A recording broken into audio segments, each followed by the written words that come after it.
Kenya is one of the most beautiful countries in Africa. It's the land of elephants, and still a land of poachers. A baby elephant is standing beside its mother, who's been seriously injured. She's been lying here for at least a day in the Masai Mara National Reserve in the southwest of the country. The mother was shot by a poacher. Her hind legs are paralyzed, she can't stand up, and she'll die.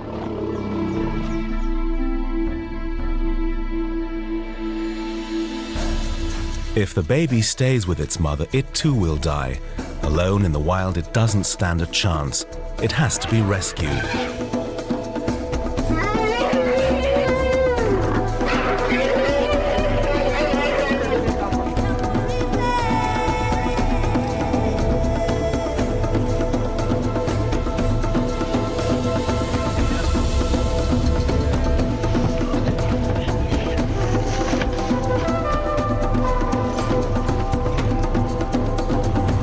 The little elephant is flown from the Masai Mara to Nairobi. There's only one place in all of East Africa where it can get help: Kenya's Elephant Orphanage.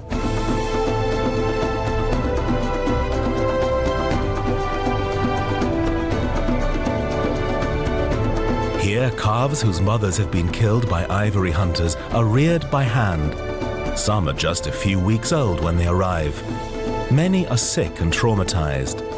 In the orphanage at the edge of the Nairobi National Park, they can start a new life.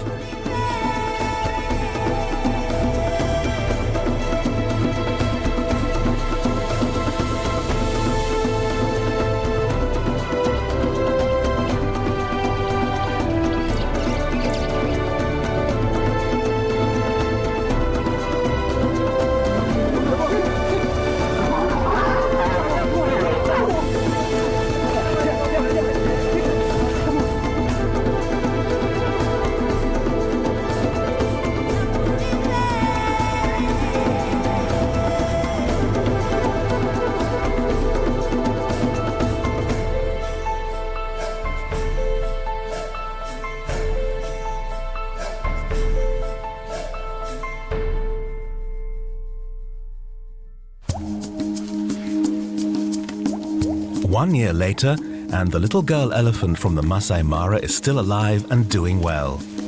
She's living with 20 other young animals at the nursery, just outside the Kenyan capital, Nairobi.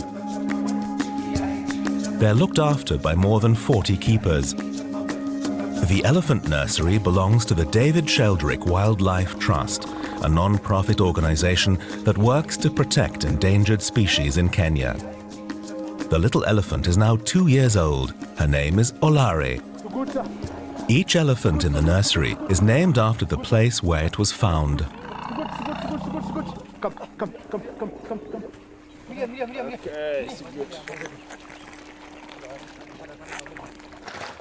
Well, she has really developed a lot compared to the way she came in. She was more aggressive, more wild, because her rescue was very traumatic.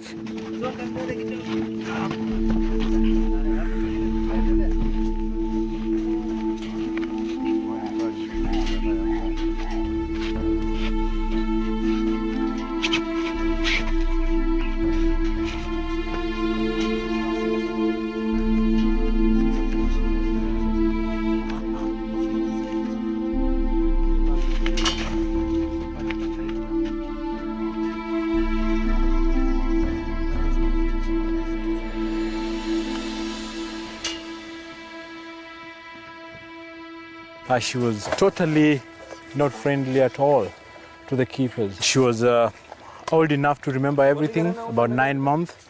And at that age, they can remember what goes around their lives. And that is why, at the moment, oops, no. Olare, no, don't do that. No. So she has really changed a lot. She's become a good elephant, a social elephant to the others and to the keepers, but not very social with the strangers. She's not very comfortable with the people she doesn't know. When the orphans reach the age of 2, they have to leave the nursery and are returned to the wild. Until then, They spend the daytime with their keepers in the Nairobi National Park so they can get to know their natural environment. Olari is now one of the oldest and most experienced females in the group. The youngest elephant at the nursery at the moment is Shukuru. She's just 3 months old and is very attached to Olari.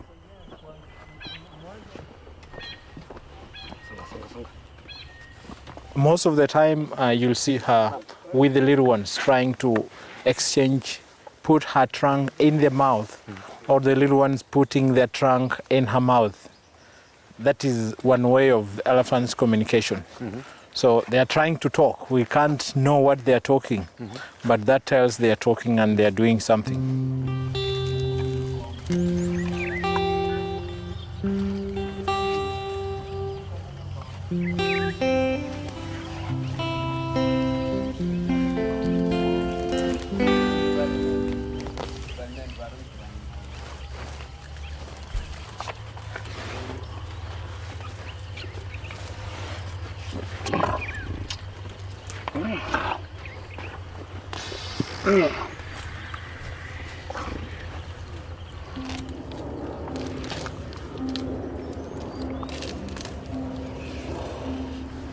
Olari may be 2 years old, but she's still a small child and much too young to be looking after the little ones all the time. No, don't push. Kalama. The role of mother is played by the keepers. See her, the way she's closing her eyes. When she's feeling comfortable, she's right. That is why she's closing the eyes.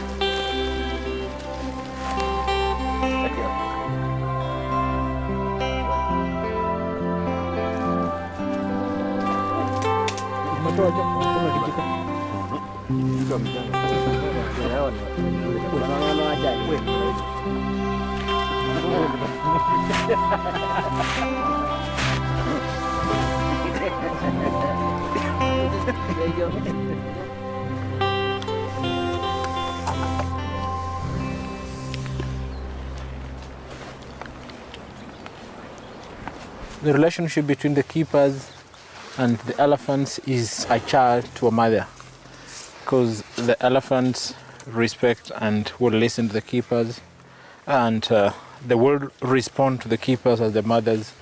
They'll always want to be close to the keepers because they believe in case of any danger, it's the keepers who will protect them. And that is why if they're scared by something somewhere, they'll always run towards the keepers.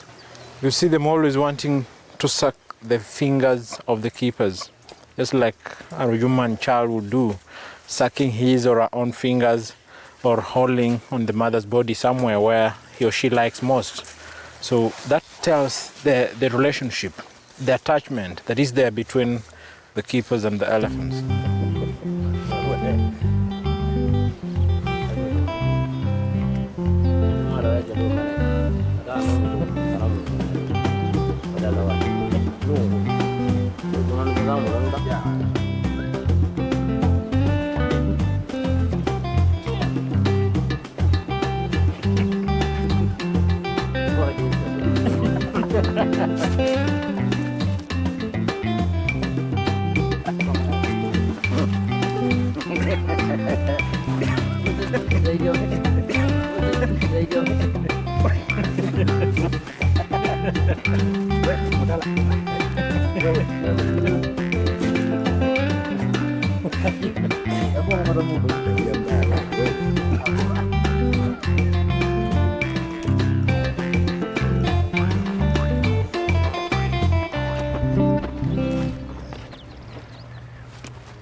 When it gets cool in the evening, the keepers cover the youngest elephants in blankets. In the wild, they'd snuggle up to their mothers for warmth.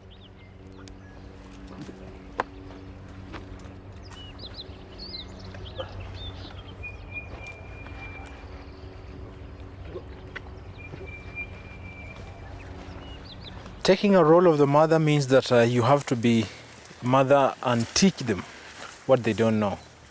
Most behaviors in elephants are instinct, And so as human mothers, we need to direct them. For example, cut some greens and put in their tongue, and then you'll see them directing these leaves to the mouth. Slowly, they learn what they'll need to know for their future in the wild.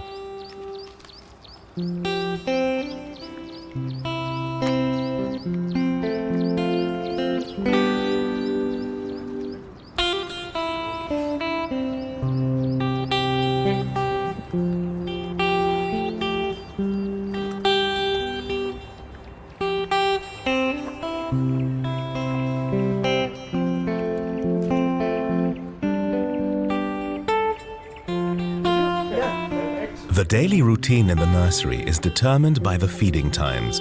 Until the age of 2, elephants only drink milk. The orphans are given the bottle every 3 hours. It's a mix of water, powdered milk and vegetable fat.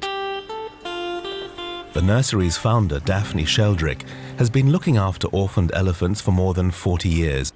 She devised the formula in the 1970s. It was only this. Exactly the same as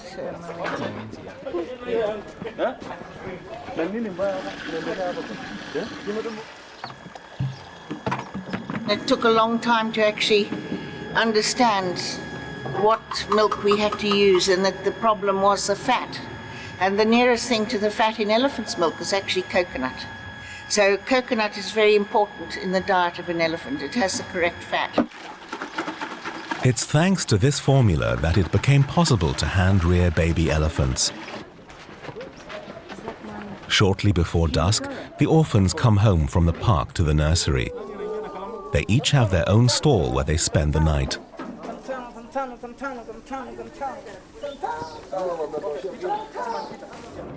Shukuru has only been here for a few weeks.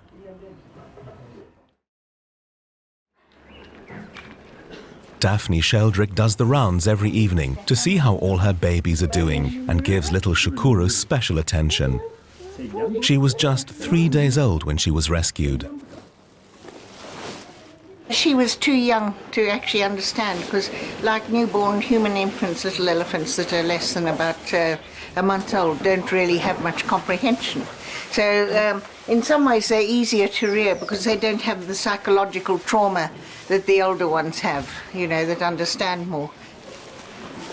Shukuru should really be asleep by now, but the unfamiliar noises and voices are keeping her awake.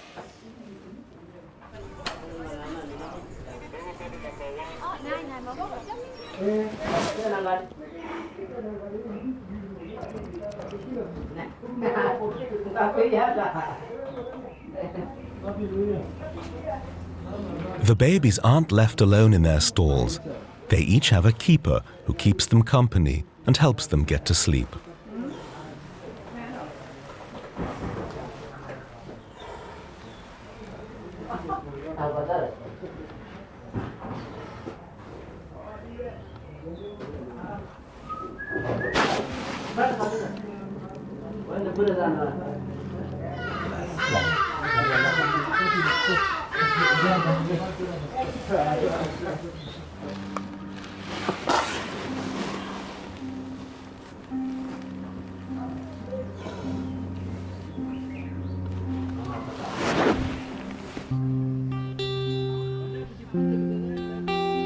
When night falls, it becomes very peaceful at the nursery. Only little Shukuru can't fall asleep. She and her keeper are in for a long, restless night.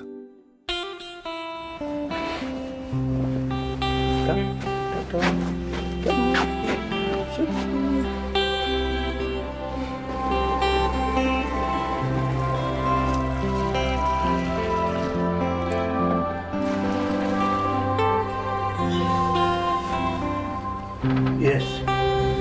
The orphans also get the bottle every 3 hours during the night.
The day begins at 6 a.m.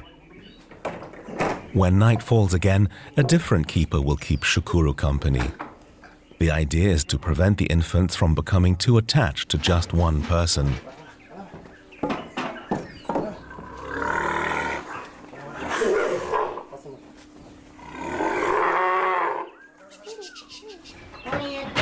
Morning. How's everything? Everybody's fine. Let's have a look. The head keeper, Edwin Lusiki and Daphne Sheldrick, meet every morning and review the detailed diaries that are kept about each of their animals. Now then, let's see if we should do it again. And it's not 2 weeks yet. No. So we might have to do her again. Yeah, she's feeding all right. She doesn't have any. And she's Still on medication. Little elephants are essentially very, very fragile. And they can be fine one day and dead the next. So this is where, you have to keep very close supervision of how they're feeding, whether they're playing, or if they feel dull, or, to be able to assess if things might be going wrong. Because elephants are very human animals, and these are all infants. At any age they duplicate a human. So, you have to remember that they're still all babies. I mean, they're all under 2 years old, which is the equivalent of a human of the same age. The babies leave the compound every morning to visit their playground, the Nairobi National Park, which is right in front of the door.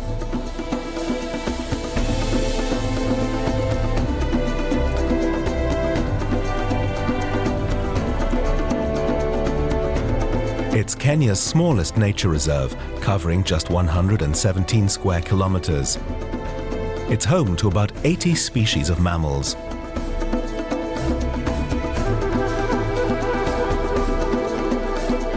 And just a fence separates the park from the capital city.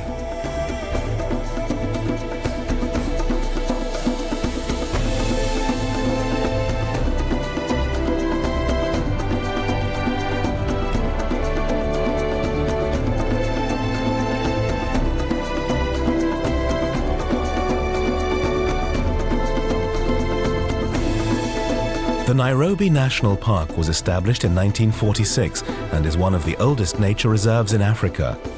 But it's too small for elephants to live in permanently. The only ones here are the baby orphans from the nursery of the David Sheldrick Wildlife Trust.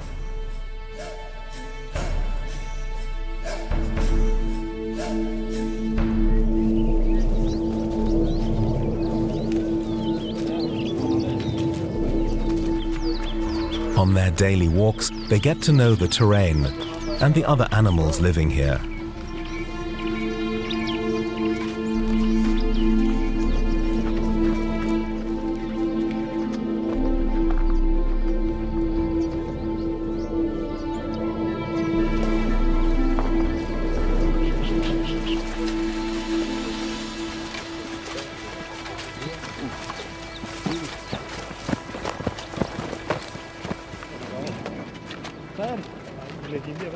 Their outings are also about learning to become independent.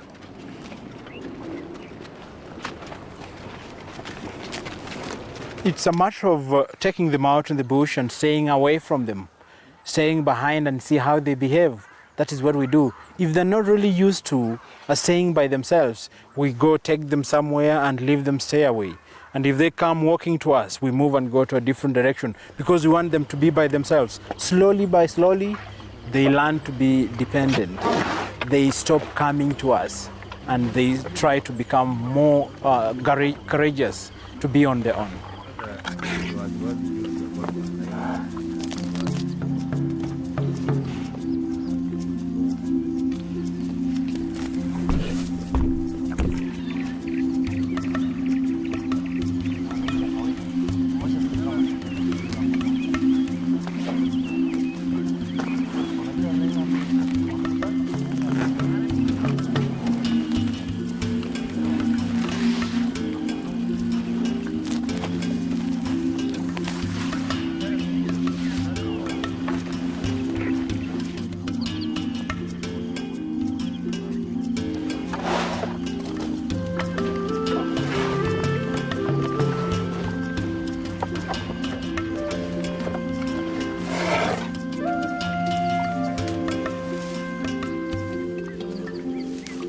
There's a lot to learn, and it's a slow process.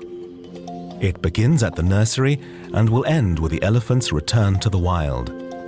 That won't be here in the Nairobi National Park, but in a much larger nature reserve.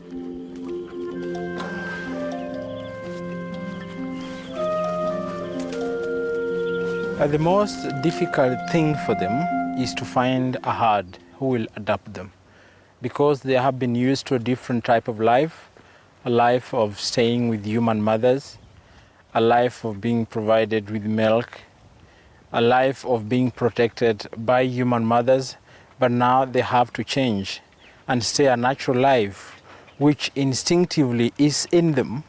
But before they are adopted in the wild families who will train them to do everything, it will take some time. Hallelujah, Dida.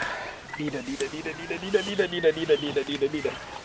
For 3 of the orphans, the time has almost come for them to be transferred to a rehabilitation center in a large national park, where they'll be readied for a life without humans.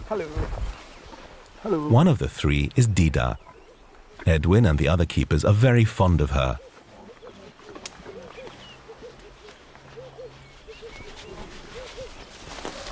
You want to kukula? Nikusaidie, shika.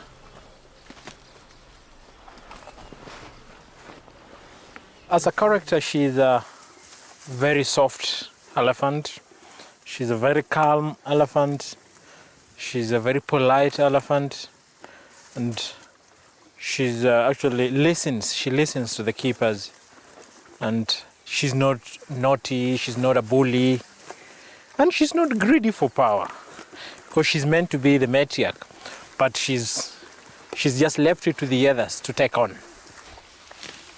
She has to leave because she's attained an age where she should go back into the world and be adopted by a wild family who will train her on how to become a wild elephant. She's 2.5 years old, and we always take them to Tsavo when they're between 2 and 3 years. So she has attained that age of starting the process of reintroduction back into the world.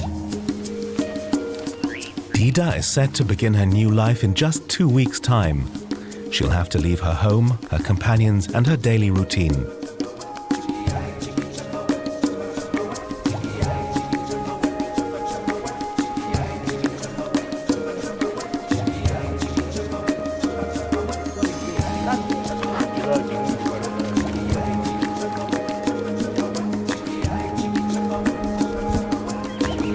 But right now, the group is heading towards home for lunch. They stop at a watering hole near the nursery compound.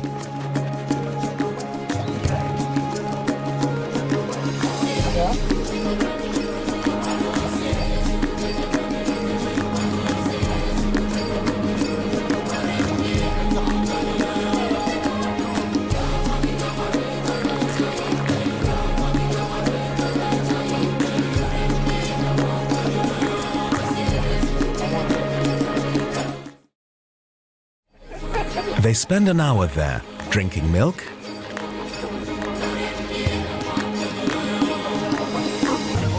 and bathing in the mud.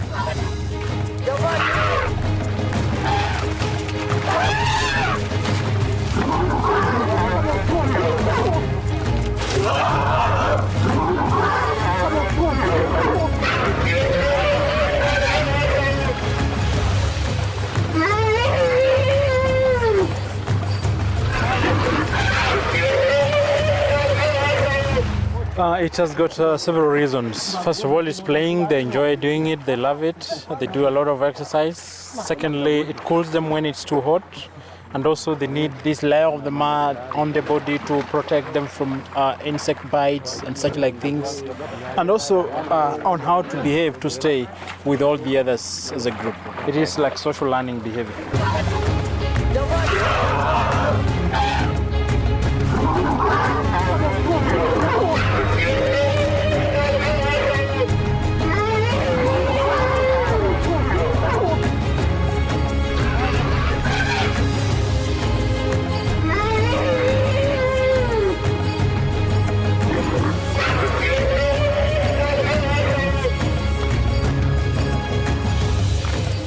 But one of the infants doesn't join in the fun.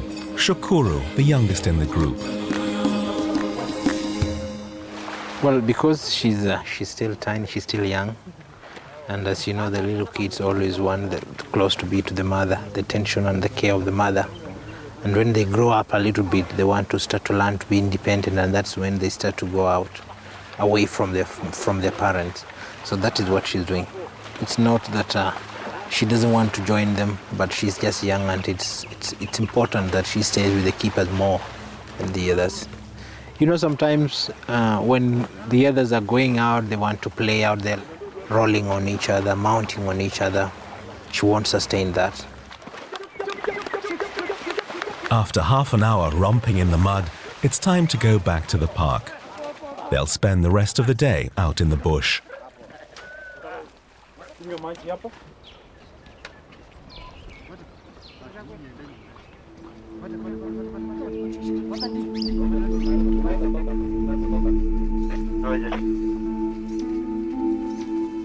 One week later, the young set off for the park in the morning as usual.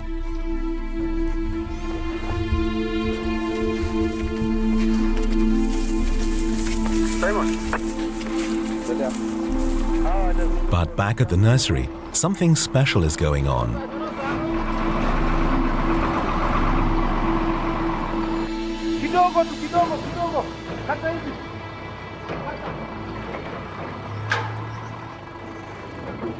The keepers are making preparations for moving the 3 elephants who are to be returned to the wild to Tsavo National Park.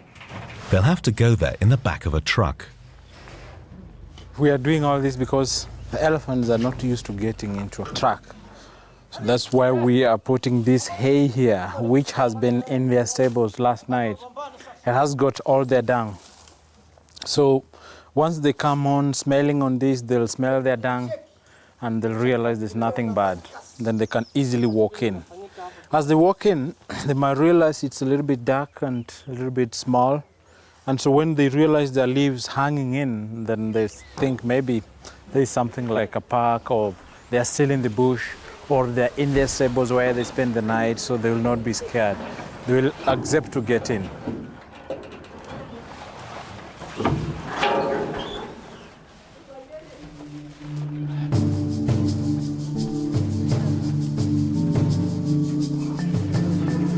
They lure the 3 into the truck with milk. At first, that seems to do the trick with 2 of them.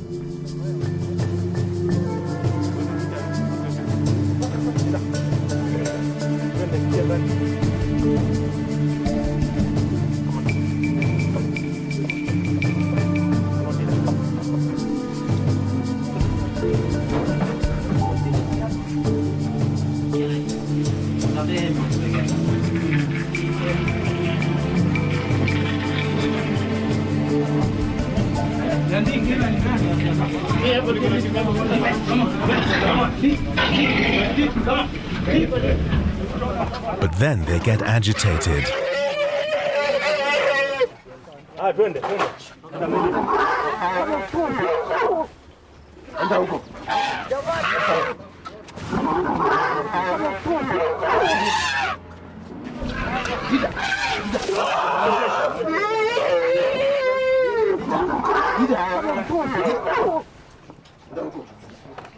The one who flatly refused to get on board was the usually placid Dida.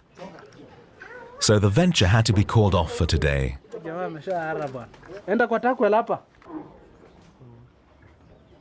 She has already sensed there's something coming, although she doesn't know what is the future, what is coming just after this. She already knows there's something, and that's why she doesn't want to go in the truck. Maybe it's because she's been in the nursery for a long time. She's seen many come and go into the trucks and don't come back one morning. So she can tell something is going on. She can sense maybe one day when she goes in that truck, she'll never come back.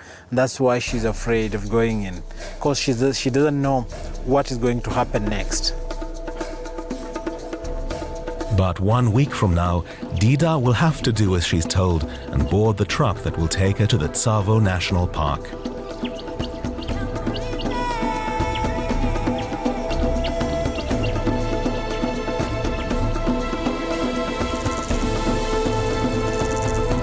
Tsavo is about 300 kilometers southeast of Nairobi.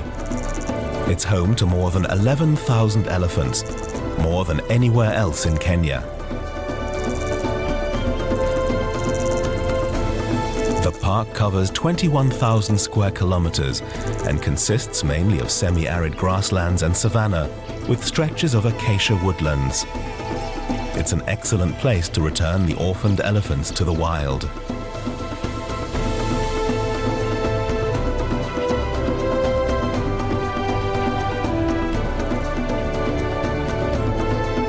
The Rehabilitation Center of the David Sheldrick Wildlife Trust is in the south of the Tsavo National Park.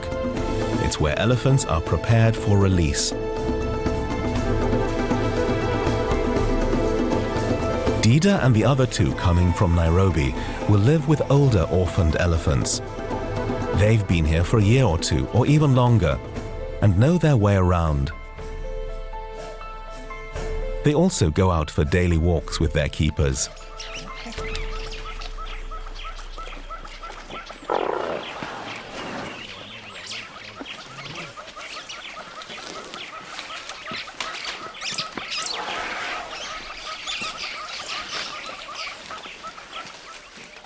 Joseph Sauni is in charge of the center.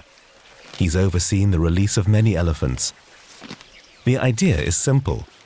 They learn as they explore the park, and they meet wild elephants who will eventually accept them into their herds. The process can take several years.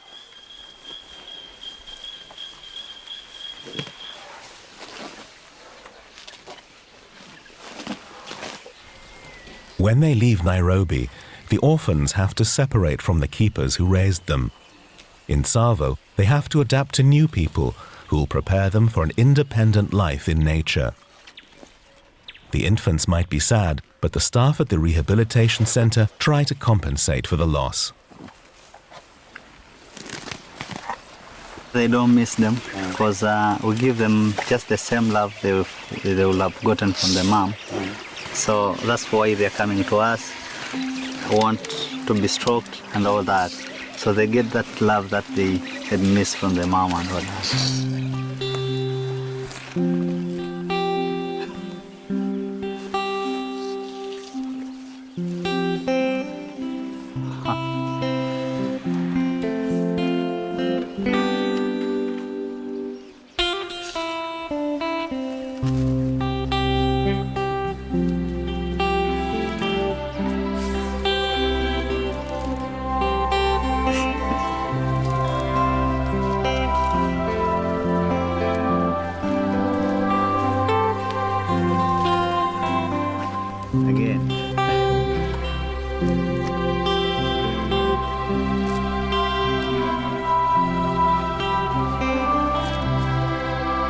One more week, and the three newcomers will be here, ready to embark on their new life.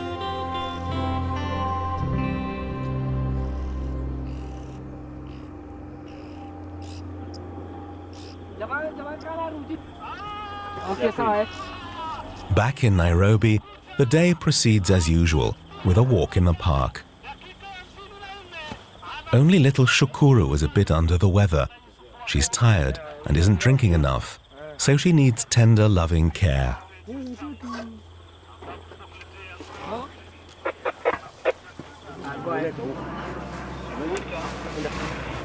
The others want to play with her, but Edwin won't allow that. Not today.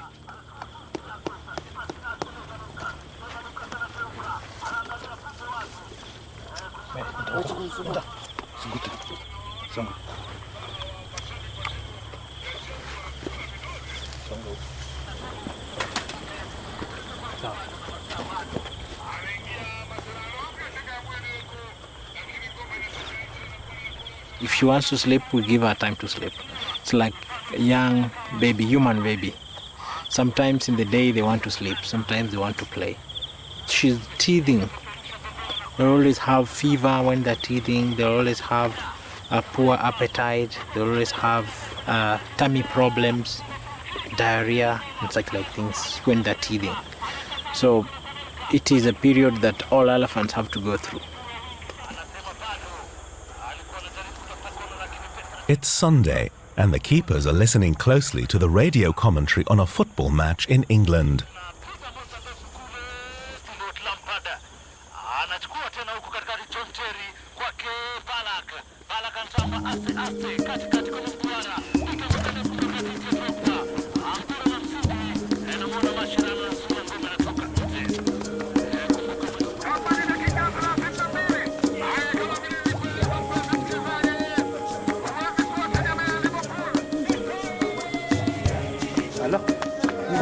If the teams stay fit playing with the ball, so can the orphan elephants of Nairobi.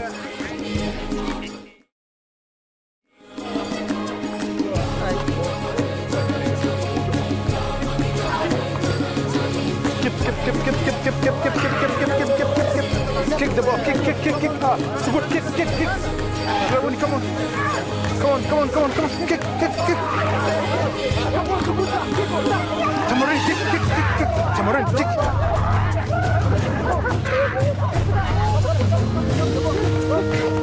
Come on, Chan, kick the ball, Chan.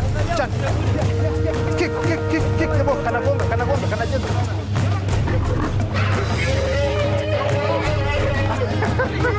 Kick, Chan, come. Come on.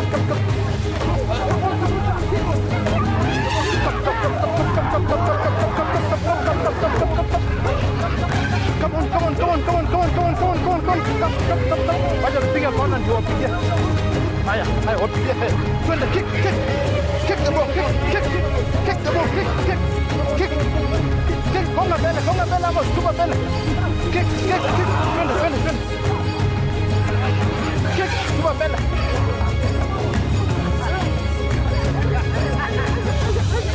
Come on, kick the ball. Kick. Gonga kwa dom. Hapo kick. Kalama. Kick the ball. Come on. Come. It is important for elephants to do exercise. And some of the exercise we actually show them is playing the ball. Though not only playing the ball is what they should do, but that is what we can do with them. You know, with the mothers, they walk long distance, but they can't go away from us. So we are trying to do some exercise with them so that they get used to the normal life of walking long distances, doing a lot of exercise in the wild. And it's exercise for everyone. Yeah, the elephants and the keepers. Hata Dida akiweza kukuja peke yake. Huwa anajaribu pia. Sawa, tungangane na hao na nyinyi. It's Monday morning, and Dida and her two companions have to set off for Tsavo.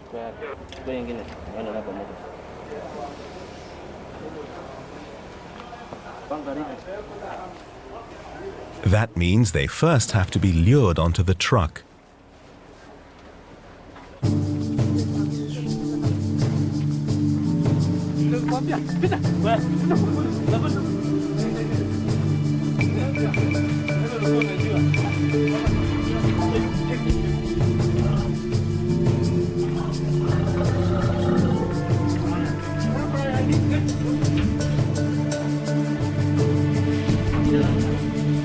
Dida remains reluctant, but in the end she agrees.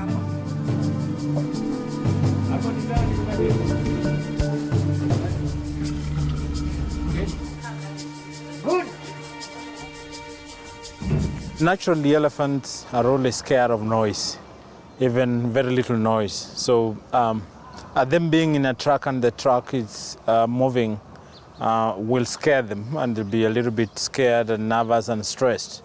They'll be moving up and down in the truck, they'll be shouting, making a lot of noise, trying to look for help, trying to find out how they can get out of the trucks and such like things. But after 20 to half an hour, they have settled and they're all quiet and the journey goes on well.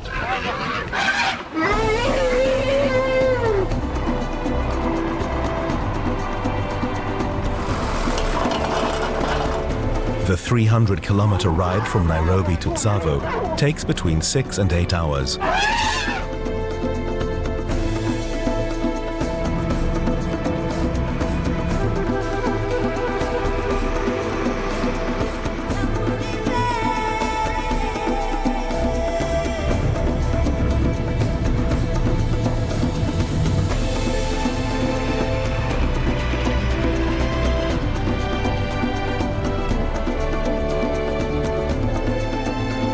residents of the rehabilitation center, who are known as ex-orphans, come home early from their walk in the park so that they can welcome the newcomers.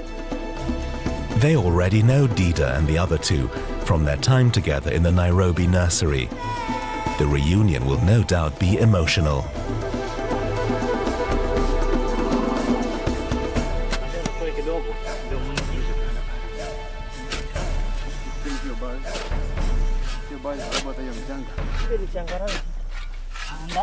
Joseph Sauni and his colleagues are getting things ready. It's a mud wallow. It's a small mud wallow. When they come in, you know, Voi is hot. It's not like in Nairobi. So after they have taken a bottle of milk, they'll always run for water. So they find a good mud wallowing place here.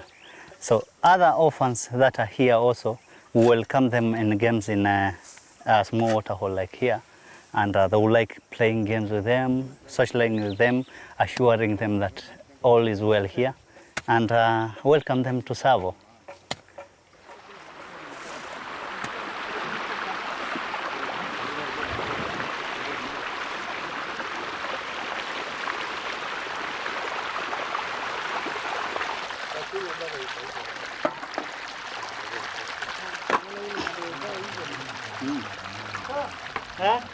A crowd has gathered at the center, the current resident orphans and a group of ex-orphans who've come to visit.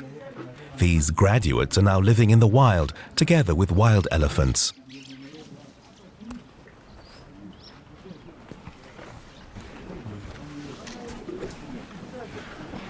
One of these alumni of the center has brought her baby along. The bonds to their old keepers and fellow orphans are strong.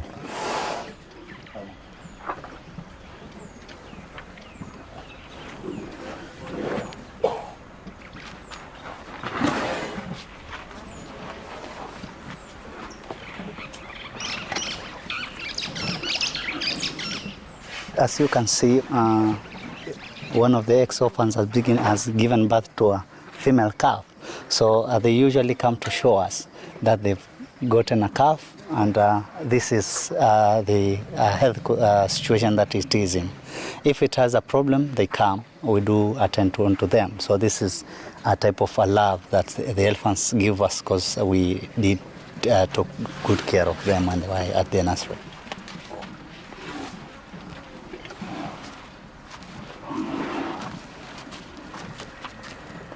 "30 elephants are waiting to greet the three little orphans from Nairobi. That's quite a welcoming committee. The older ones will also help the keepers. They're telling them here is okay. These guys are good for you guys, so stay calm. And your time will reach where you go back and enjoy your life back into the wild. You just keep cool and feel at home."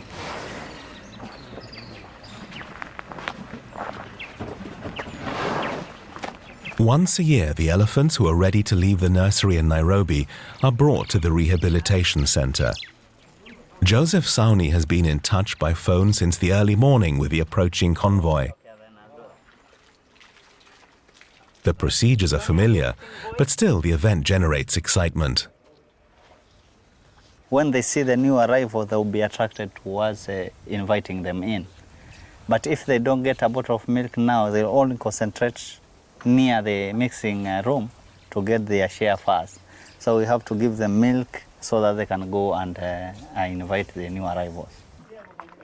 That milk is meant only for the current residents. The alumni living in the wild don't get any. At least that's the idea.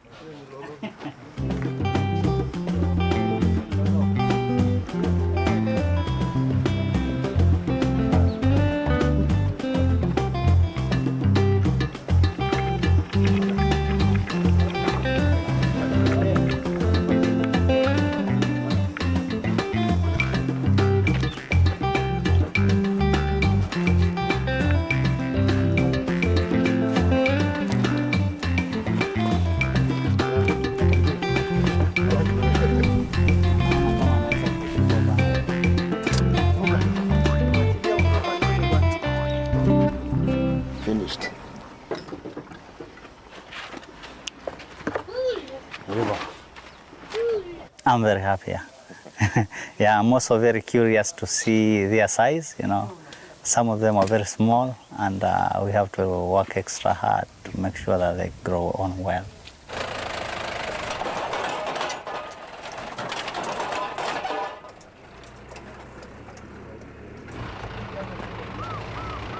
The trip to Tsavo has taken 7 hours. The question is, how are the 3 little ones after the long and tiring journey?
They did not create any fuss in the trucks. They were all quiet. And we had an easygoing and good trip up to this place.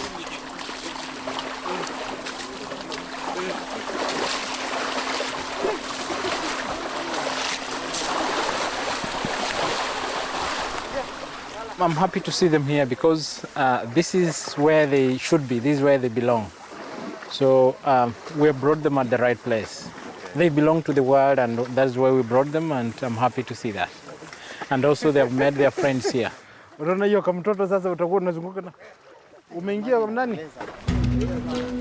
Edwin has to say goodbye to his elephant children and head back to Nairobi. Dida and the other 2 will remain here, but also have a long way to go until they're ready to leave the rehabilitation center and live in the wild. They'll spend their nights in the safety of the compound and their days exploring a whole new world, the Tsavo National Park.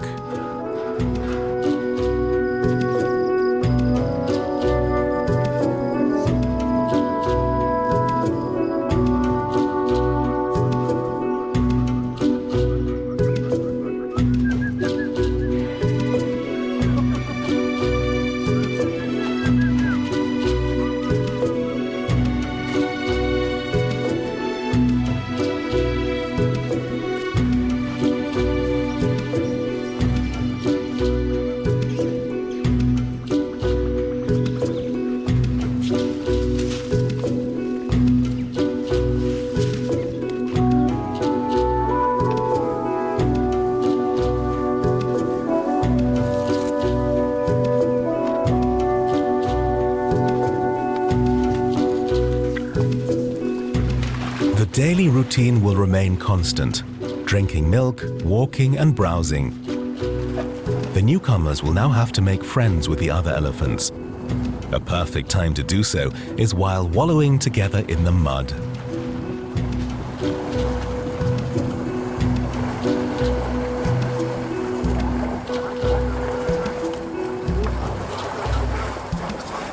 Yeah, it's very important because here is where they socialize in games, and they also are selected as friends of individual elephants. Here in the mud bus, you know, this is the break from the daily routine of feeding, and this is where they play games. Here, and after the mud, they go to a soil dusting game. So here is where they socialize and make friends, because this is the only time they have to play during the day and night. It will be years until Dida and her friends can live independently like wild elephants. Years of playing and learning. The young orphans are about to embark on a great new adventure in the Tsavo National Park.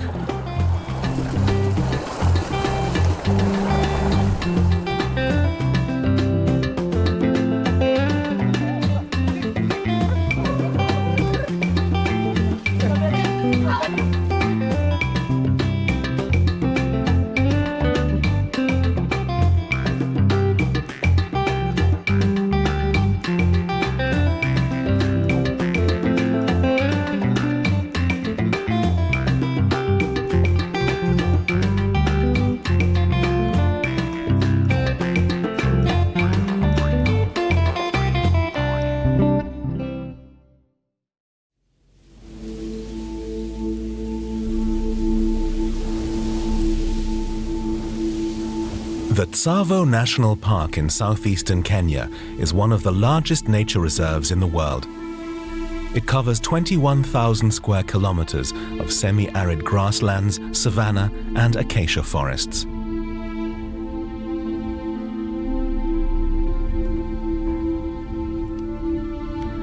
Day after day, something very unusual takes place here.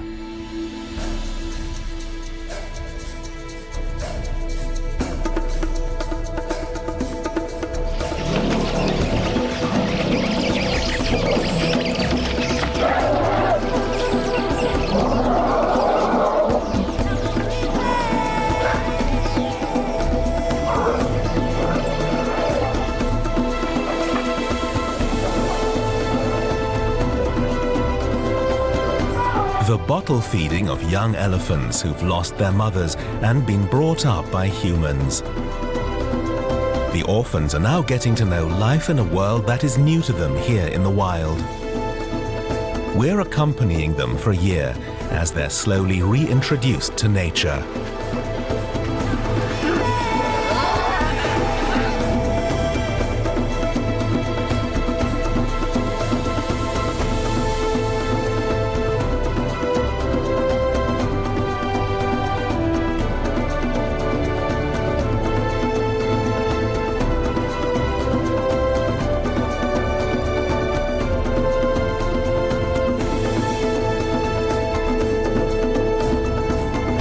It takes many years until the hand-reared animals can make do without human help.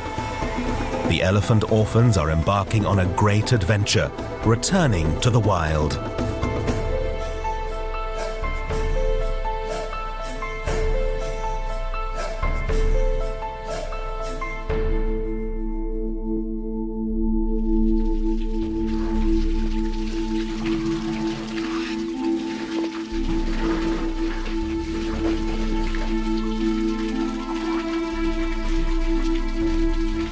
In the mid-20th century, there were more than 40,000 elephants in Tsavo.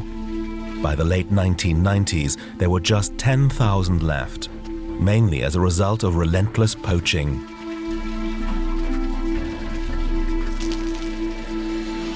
Elephants were hunted for their tusks to supply the illegal ivory trade, especially in northern Tsavo, where no elephants were left by the start of the 21st century. This is the story of their return.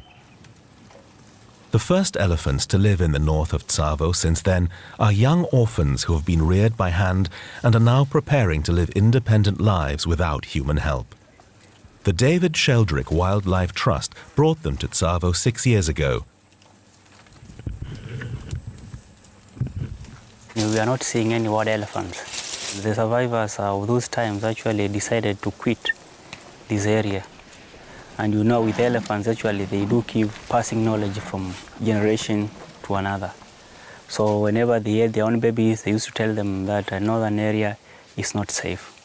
So whenever you are there, keep off from people or just hide.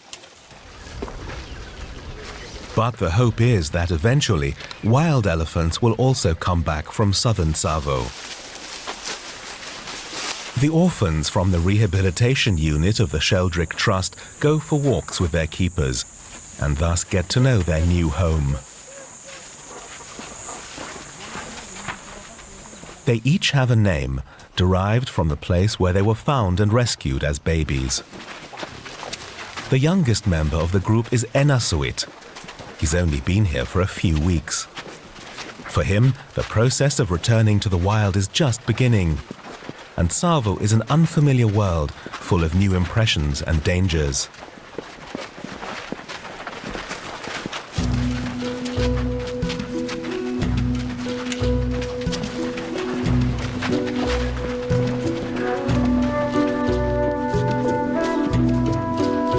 An adult elephant has no natural enemies apart from humans.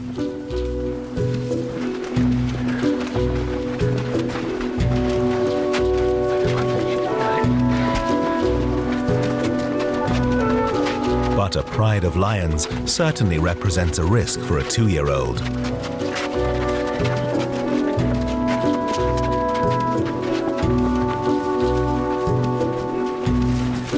In the evening, the infants head for home.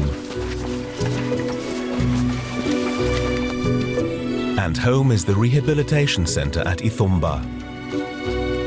They spend their nights here, secure behind a wire fence.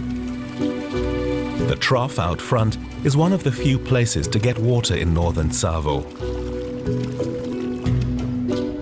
Since the unit opened in 2004, more than 20 young orphans have graduated from the program and completed their return to the wild. The keepers call them their ex-orphans. These elephants, for example, they used to live in the stockade but are now free. They've come to visit the current residents who are expected back from their outing.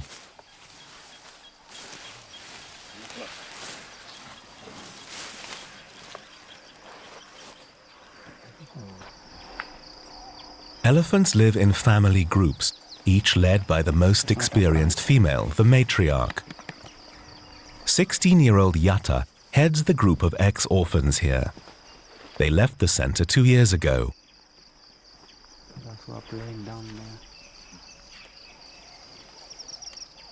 They started by moving out, not coming for one day, the other day coming back to the stockade, until one moment they just stopped coming back to the stockade. Because we are leaving the stockade open, if they come, they just get in. So even if they came that time, actually they were not getting to the stockade, but instead they were just lying outside here, showing that they were fully dependent and they can take care of themselves. Elephants are social creatures, and they have a whole repertoire of communication skills. They produce a range of sounds, including low-pitched rumbles. These low notes are a greeting. The young resident orphans are coming home from their outing.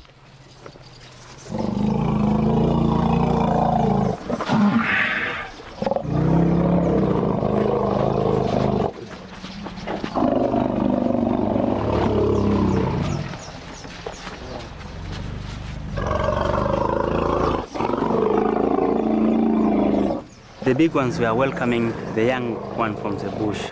So the sound you heard actually is a welcoming sound, telling them welcome, welcome, welcome. They are bonded together because they have been together here at the stockade for a number of years before the Yatta group decided now it can be on its own. So it became independent and left the young group still with the keepers. So they still remember each other. And most of the time, the Yatta group do come to say hi to the group that is still stock independent, and also to the keepers who took care of them when they were young up to when they left the stockade and joined the wild.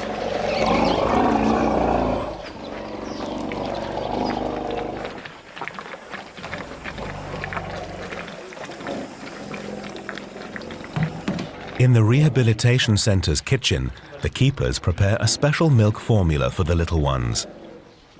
For the first couple of years, baby elephants only drink milk. Eventually, they start to eat grass, leaves, wood, and bark. Here, they get a mixture of water, milk powder, and vegetable fat. They're given the bottle 3 times a day. David Sheldrick, the founder of the trust, developed the formula back in the 1970s. It's that special mix that makes it possible to hand-rear orphaned baby elephants.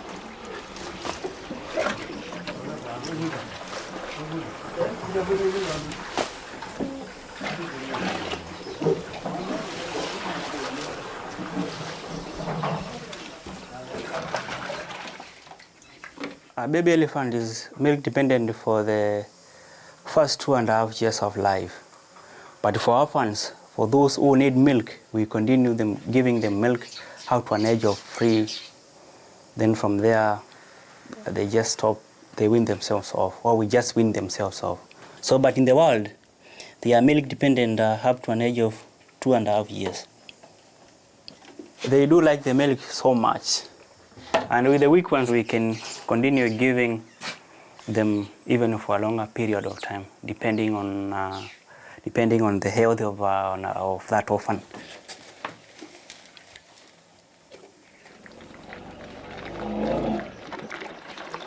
An elephant develops at about the same pace as a human. They're babies until they're about 3. After that, they're small children. And like human children, they're eager to explore and investigate their surroundings. Fences and gates are a nuisance.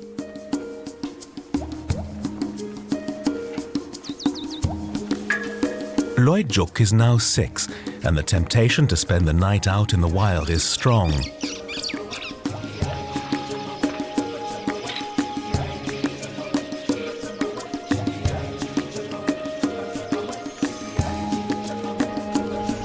The ex-orphans are waiting at the trough in front of the unit.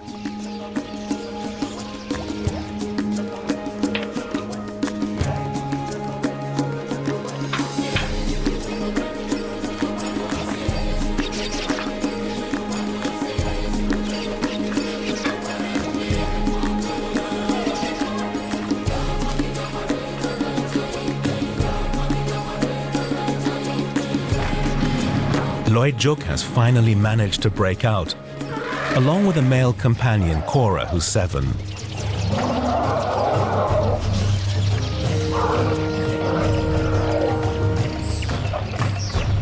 They're about to spend their first night outside the center.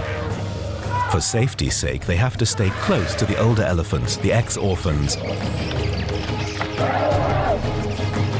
So they have to catch up fast.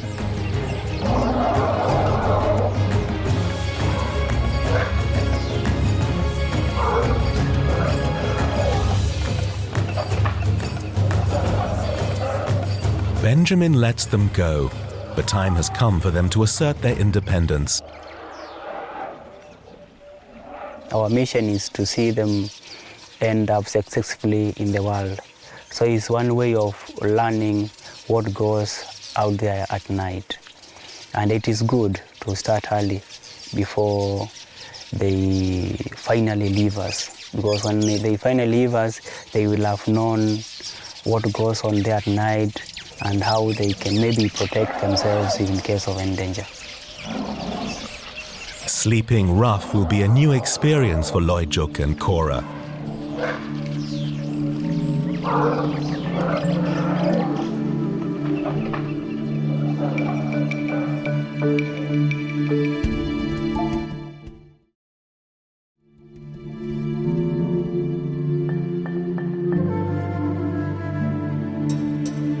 Elephants also roam and browse during the night.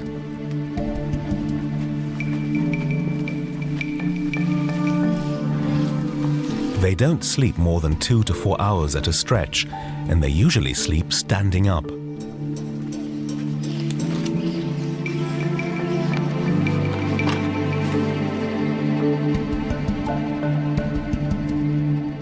An elephant lying on the ground can hardly defend itself and is easy prey.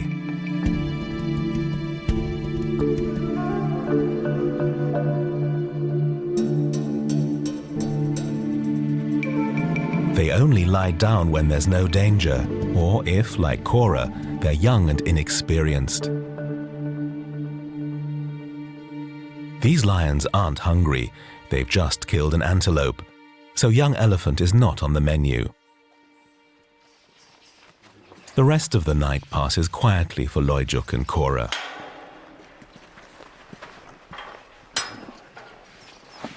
It's also been quiet at the rehabilitation unit. This is an aside.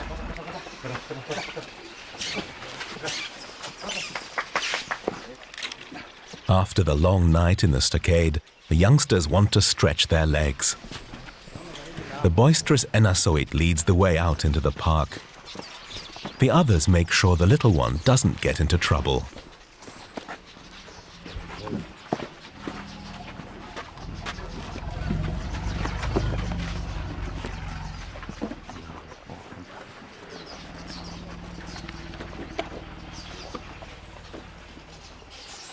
The orphans explore the bush as they browse. They also have to learn how to behave like elephants, and they learn that through imitation. The ex-orphans, the graduates of the rehabilitation center, are the perfect teachers, as they know how to survive in the wild. The orphans have met up with Yatta and her group. Communicating by means of low rumbling sounds that travel kilometers, they had evidently set up the appointment. They do communicate through infrasound, which means that even now, the older group already know that the stockade dependent ones have already left the stockade, and now they are heading to eastern direction. So obviously they know the exact place where they'll meet. Around Ithumba are acacia forests and wide expanses of grassland and savanna. It's a long way from civilization. Northern Tsavo is one of the most untouched regions of Kenya.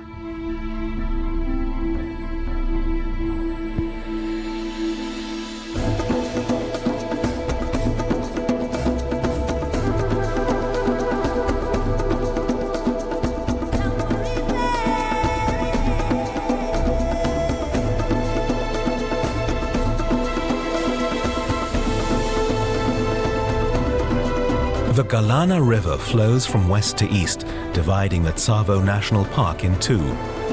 It's the most important source of water here, and it's home to lots of hippopotamuses and crocodiles.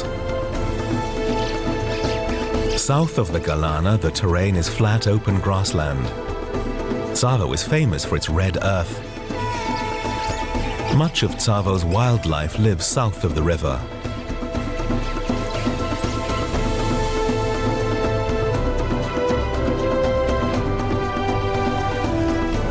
To the north, there's more dense scrubland and Tsavo's best-known landmark, the Yatta Plateau. It's the world's longest lava flow, almost 300 kilometers in length. Northern Tsavo is closed to visitors. It's an excellent place to return orphaned elephants to the wild.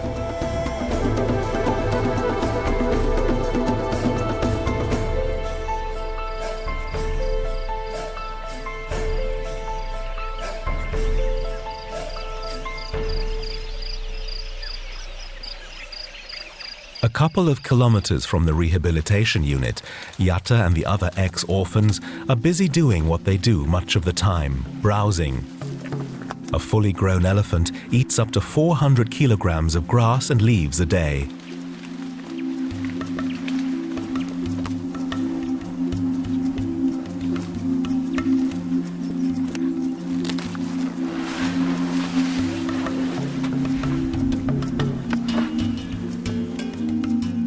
The orphans are on their way to meet Yatta, the matriarch, and her group.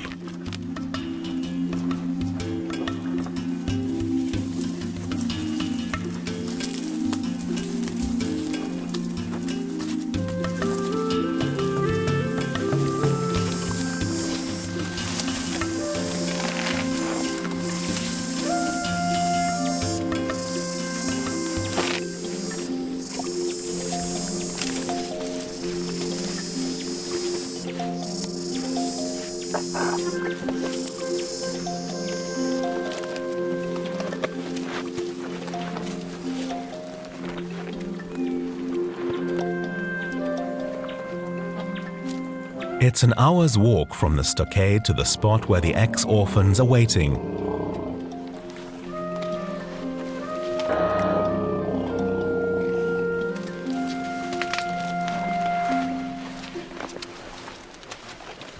Instruction commences. Yatta takes charge of little Enasoit, the youngest among the visitors. Yatta and the small Enasoid, they are communicating through touch, using the trunks, putting the trunk in the mouth, or maybe touching close to the ear, close to the mouth.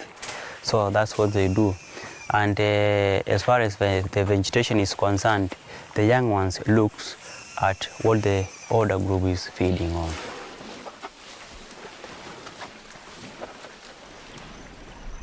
Loijuk and Cora, who'd broken out of the unit the day before, spent the night with Yatta's group, and they're looking fine.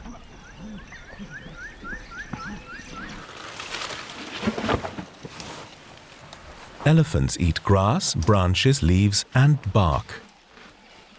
Cora is busy practicing how to scrape the bark off a tree trunk, following the example of an older colleague.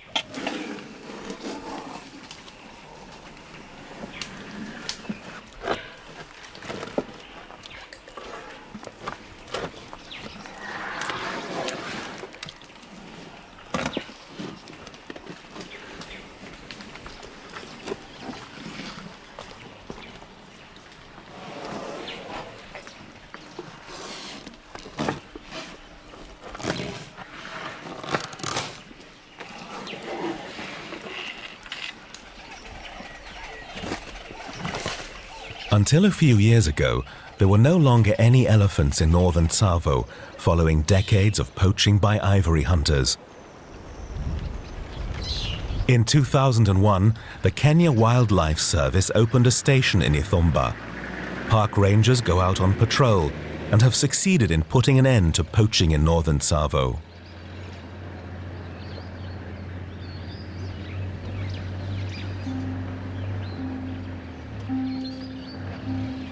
Walking is, apart from feeding, elephants' main activity.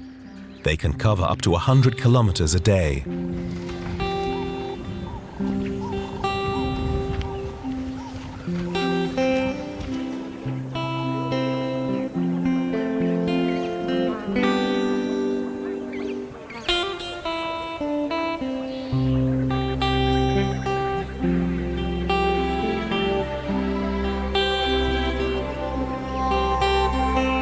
The ex-orphans, Yata and her group, go out on ever longer expeditions.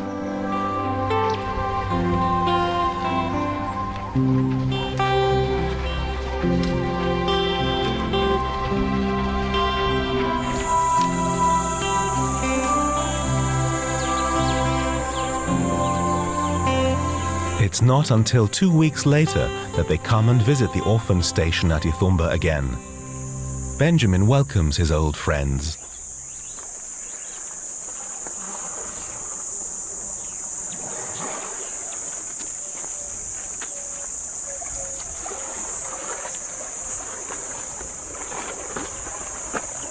How have you been, Wendy?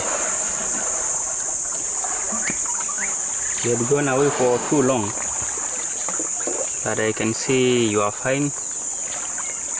You do not have any problem. Physically, you are fit, and I think healthy-wise. For us, we see even 2 days, they are too long because she has been with us for 4 or 5 years. And if she goes even for a day, we feel that is too long because of the friendship between us and them.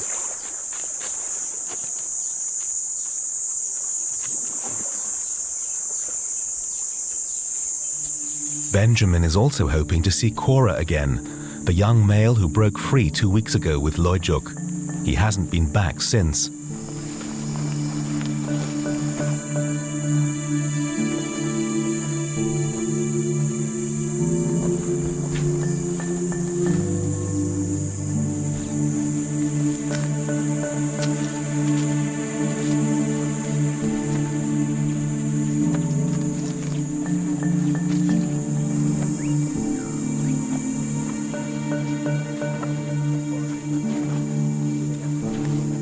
This one, Cora.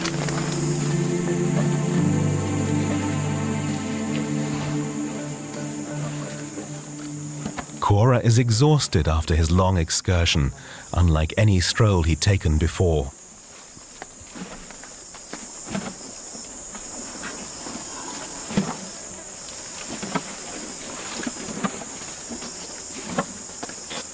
Now, just join the world. An elephant join the world, it depends on several things.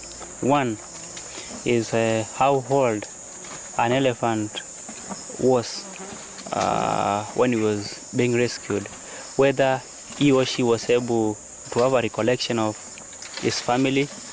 The other thing is personality, whether it can be courageous enough to join the world early before its time. Yeah, because we have got some other ones who are outgoing and adventurous, and those who are adventurous and outgoing, they often join the world without any problem.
An elephant's skin is up to 3 centimeters thick in places, but other areas are very sensitive.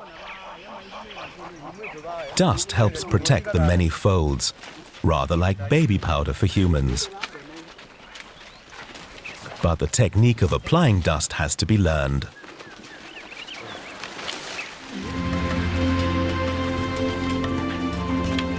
Inasoit is an attentive student. He watches, and then he tries it out for himself.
There's been a surprising new development. Inasoit, Yatta and the other orphans and ex-orphans are not alone. They're being followed.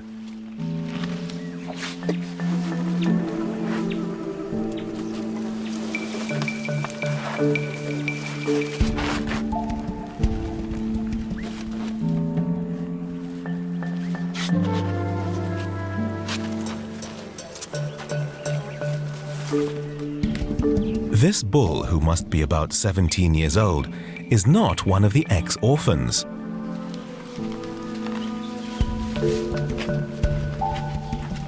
He's probably the first wild elephant to be spotted in northern Tsavo in years.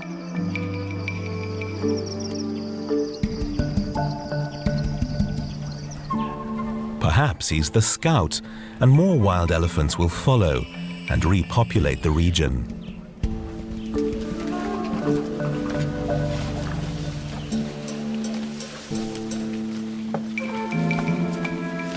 He continues to trail Yatta and her group. They started communicating with the orphans, and the orphans actually assured them that this area they are being scared of is safe. Northern Tsavo is very dry. This man-made watering hole should also attract wild elephants.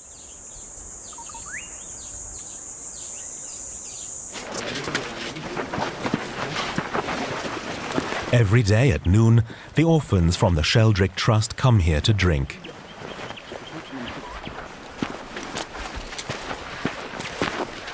Inasoit and the other little ones get a bottle of milk.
Elephants trumpet when they're happy or excited. Enosoit trumpets when the water's too cold.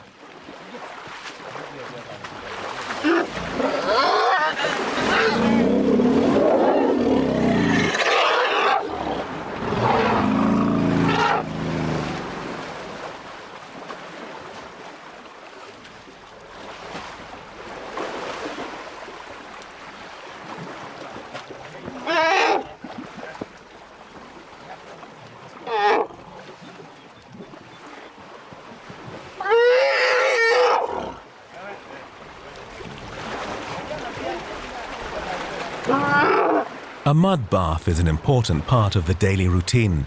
It's cooling, it helps protect the skin, and it's fun.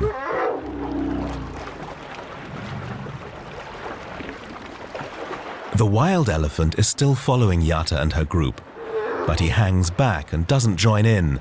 He observes the antics of the little ones in the mud from a distance.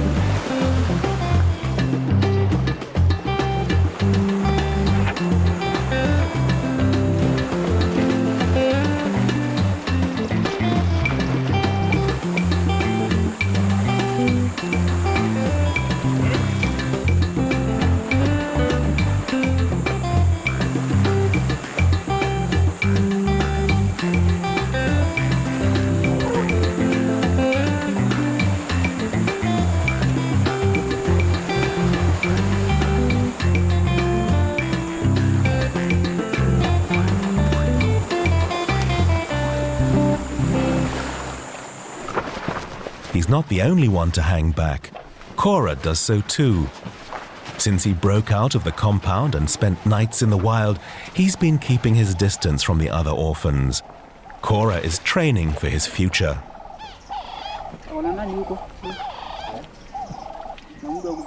Sometimes he's independent. That's how bulls behave. Because even out in the wild, you will find there are lone males walking on their own without any group. So depending on how courageous or how one is so independent to himself. So the time is maybe up for him to go and join the wild. Young males like to test their strength.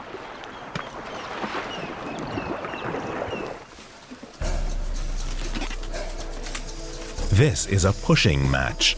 Cora is challenging an older and stronger bull.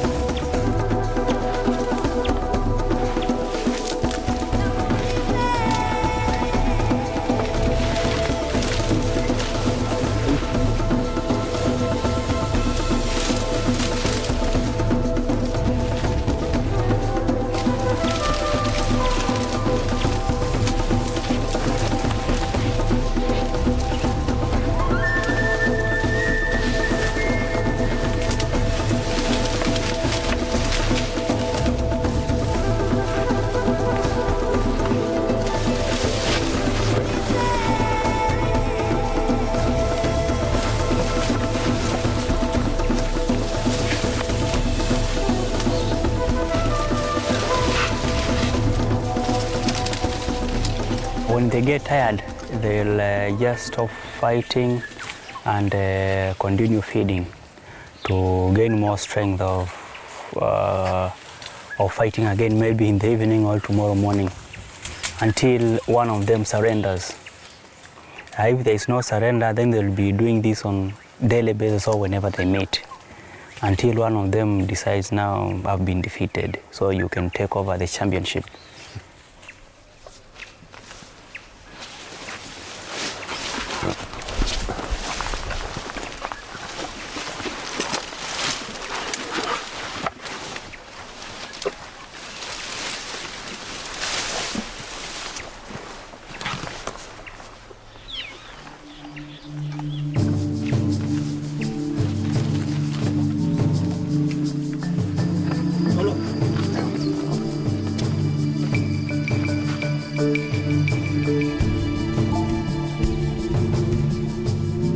Weeks have passed. Yatta and the other ex-orphans have been off roaming. Each trip is longer than the last. Visits to their old home at the rehabilitation unit become less and less frequent. So it's a rare treat when they show up at Ithumba.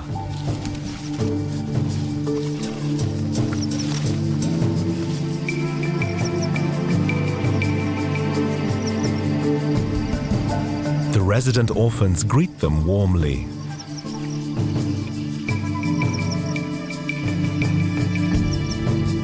Since you have eaten a lot, you're not hungry. Benjamin is pleased to see the ex-orphans again, but he notices that something has changed.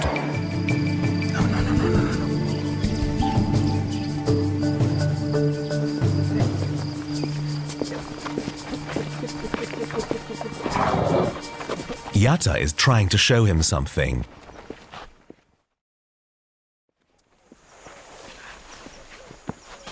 She wants to introduce Benjamin to a new member of her group, the wild elephant who had been so reticent to join in.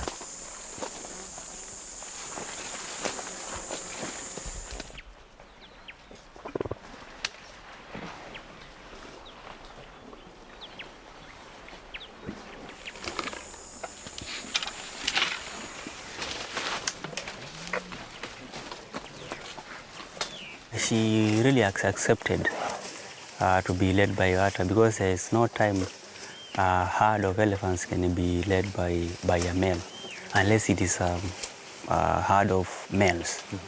So by coming and following Yatta, although he is older, it shows that he has accepted to be led by Yatta. A wild elephant has joined a group of ex-orphans. That's another first for the rehabilitation project of the David Sheldrick Wildlife Trust. Now one can only hope that more wild elephants turn up here in northern Tsavo.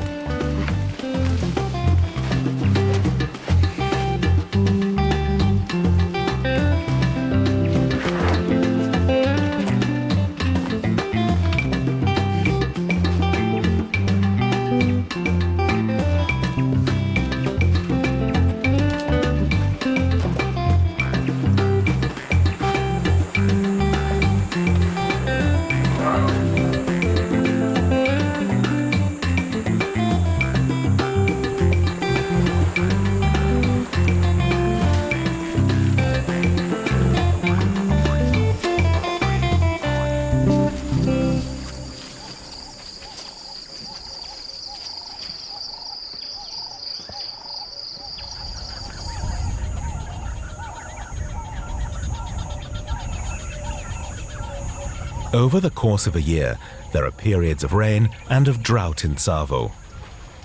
Now the dry period has begun. There's hardly any fresh water, and the man-made watering hole is almost dry.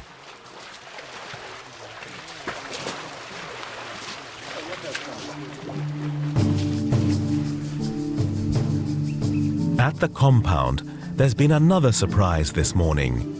A group of wild elephants has turned up. 4 big males, aged between 30 and 40.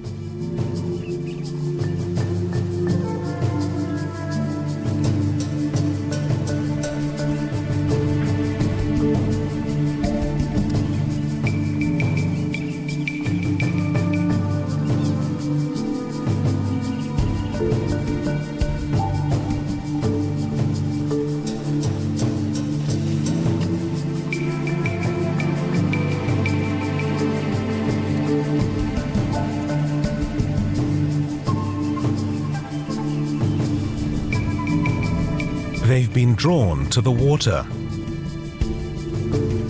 Elephants need to drink a lot, up to 140 liters a day.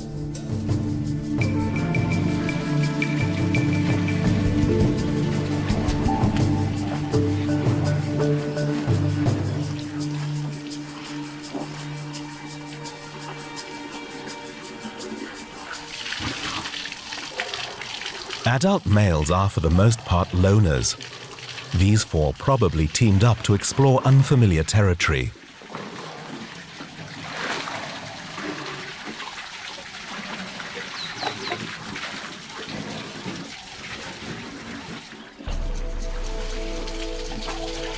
Elephants have been traveling the same routes through Tsavo for centuries, but had kept away from the north for decades.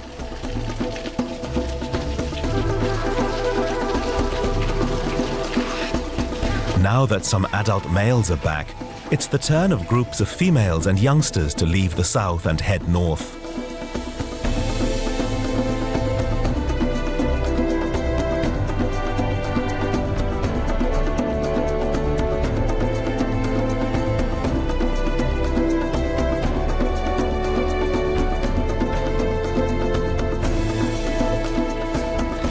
Elephants in the south do indeed hear the news that the area they all used to avoid because of the poachers is once again safe.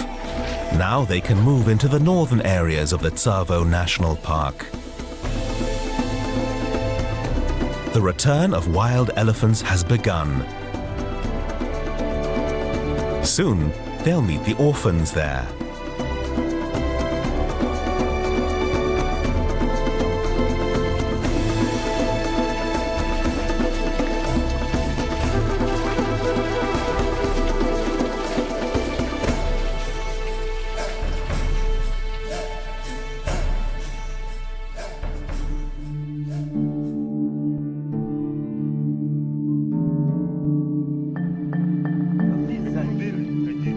A few weeks later, near the rehabilitation unit, a 2-year-old wild baby turns up.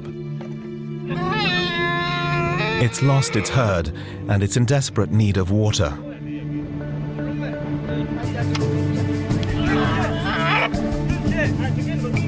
Benjamin and the other keepers came upon the little elephant by chance. It needs to be brought to the station as fast as possible.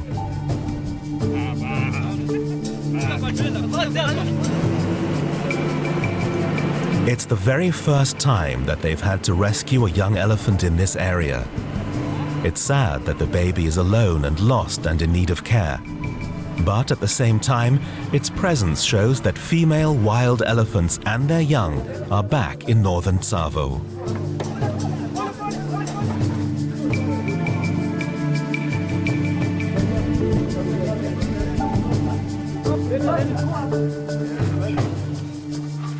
The wild baby is suspicious of humans, but with a little luck, it won't have to stay here too long.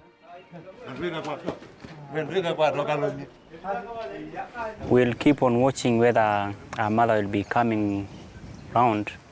So if we manage to see our mother, then we'll be very happy, and maybe she will tell us by the excitement, because I'm sure when she meets with her mother, then she will go. In the evening, the resident orphans come home with their keepers from their outing.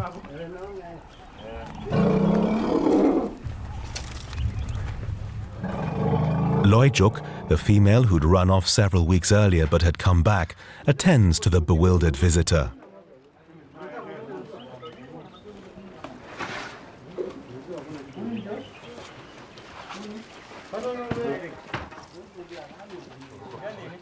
Humans represent a threat to wild elephants. But the baby girl will have to get used to the keepers because they'll provide the milk she needs to survive. They've built her a special stall where she'll spend the next few days.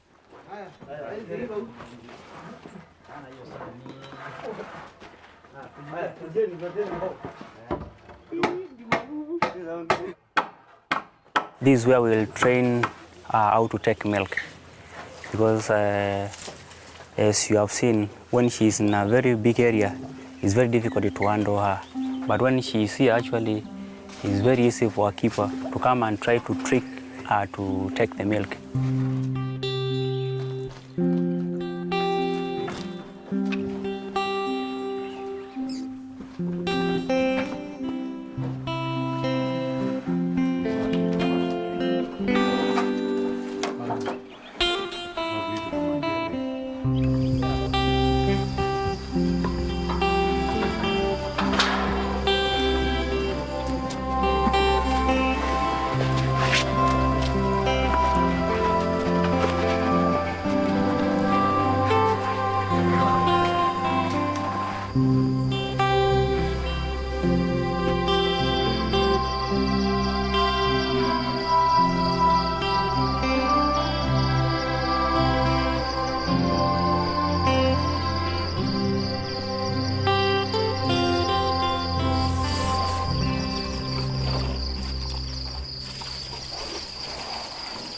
The next morning, more elephants appear near the compound. Adult males and females and their young. Perhaps they're the herd of the lost girl in the stall.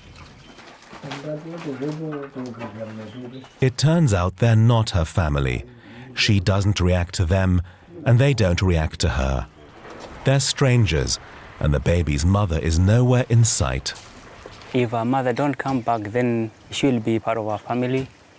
And when she comes of age, then she'll be able to decide whether she would like to go back to the world or stay with us.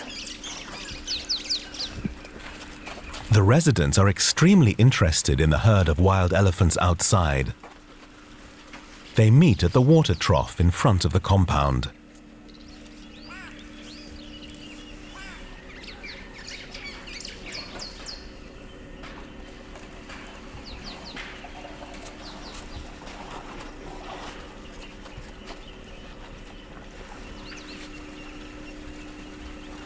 Once it began, we had no wild elephants coming, but because of our orphans, actually this area has many wild elephants have come in due to the orphans. If it were not for the orphans, I think no wild elephant would be around. So it's because of the orphans that a lot of development is coming to this area.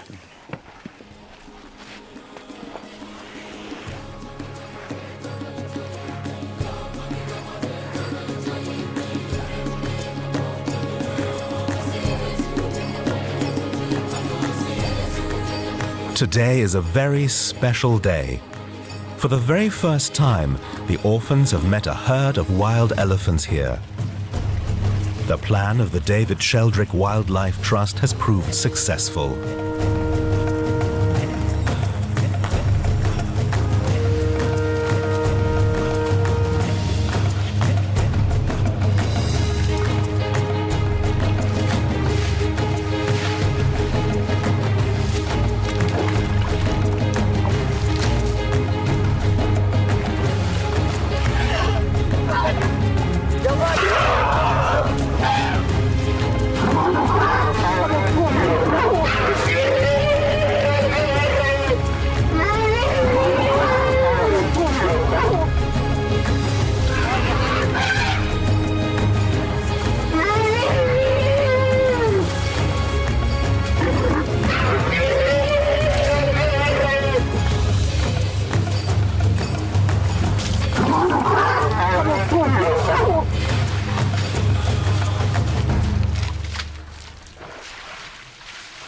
It's like a dream coming true, because actually that's what we want for they have to teach our young ones.